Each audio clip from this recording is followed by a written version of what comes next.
L'une des plus belles villes du monde, en train de se vider. En 2009, Paris comptait 2 234 105 habitants. En 2014, 2 220 445. 13 660 personnes de moins en 5 ans. Pour la mairie de Paris, l'un des responsables, les sites de location entre particuliers comme Airbnb. En rouge, les appartements proposés par la plateforme qui envahissent la capitale.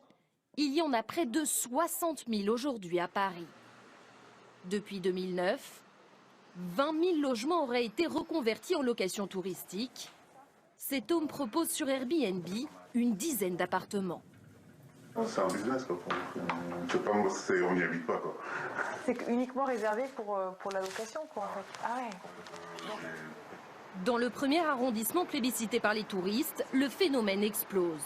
Ici, moins 5% d'habitants en 5 ans. Pour le maire, un désastre économique. Les occupants qui viennent pour un week-end ne consomment pas dans les commerces locaux. Ce ne sont pas des enfants qu'on inscrit dans les écoles. Donc c'est un phénomène négatif et il faut lutter contre la multiplication de ces locations de courte durée. Airbnb se défend en affirmant qu'il permet aux familles parisiennes d'arrondir leur fin de mois et ainsi de rester vives dans la ville lumière.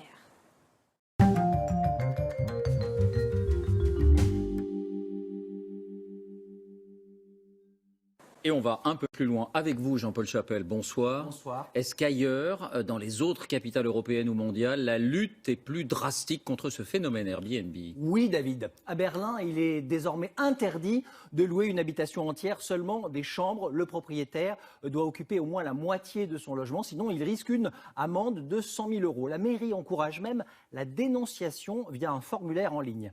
À Londres, à partir de cette année, interdiction de louer plus de 90 jours par an. À Amsterdam, c'est 60 jours maximum. À Barcelone, les propriétaires doivent obtenir une licence de location touristique. À New York, la mairie interdit à un propriétaire de mettre plusieurs appartements en location et il ne peut louer que 30 jours par an. À San Francisco, la mairie a tenté de réduire ce plafond à 75 jours, mais les habitants s'y sont opposés par référendum. Ça reste à 90 jours par an. Vous voyez que c'est devenu un débat public. Et Airbnb, on s'imagine souvent que c'est une petite start-up. Est-ce que c'est toujours le cas? Pas du tout. Elle a de gros moyens. L'entreprise ne communique pas sur ses résultats. Elle n'est pas cotée, mais elle fait des bénéfices. Sa valeur est même estimée à 24 milliards d'euros. Vous imaginez, c'est 2 fois ce que vaut en bourse le groupe Accor, leader français de l'hôtellerie. Merci.